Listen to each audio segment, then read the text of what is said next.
కాణిపాకంలో 50 కోట్లతో అభివృద్ధి పనులు చేపట్టేందుకు ఆలయ పాలక మండలి గ్రీన్ సిగ్నల్ ఇచ్చింది. పాలక మండలిలో 14 కీలక అంశాలపై చర్చ జరిగింది. 500 టికెట్ ద్వారా అంతరాలయం దర్శనం కల్పించాలని నిర్ణయించుకున్నారు.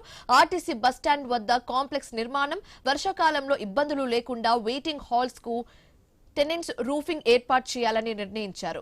అయితే భక్తులు విశ్రాంతి తీసుకునేందుకు ప్రత్యేక ఏర్పాటు చేయాలని ప్రతిపాదించామని ఆలయ చైర్మన్ మణినాయుడు తెలిపారు. ఆలయ అభివృద్ధికి 25 కోట్ల రూపాయలు కేటాయించిన టీటీడీకి కాణిపాకం ఆలయ పాలక మండలి కృతజ్ఞతలు తెలియజేశారు. ఆల్రెడీ డిమార్కేటెడ్ బస్ స్టాండ్ ఉంది, అక్కడ ఆర్టీసీ కాంప్లెక్స్. సో కాంప్లెక్స్లో అంటే బస్ స్టాండ్ 9 బేస్తో పాటు ఒక డార్మెటరీ, కొన్ని విఐపి రూమ్స్, అదేవిధంగా క్యాంటీను ఇలాంటి ఏర్పాట్లతో భక్తులకి దిగంగానే ఫ్రెష్ అప్ అవ్వడం, డార్మెటరీలో ఉండడం, బట్టలు మార్చుకోవడం అలాంటి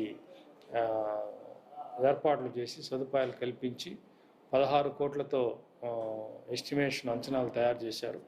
వాటిని కూడా మనం ట్రస్ట్ బోర్డు సభ్యులందరూ, చైర్మన్ గారు అందరూ కూడా ఆమోదించారు.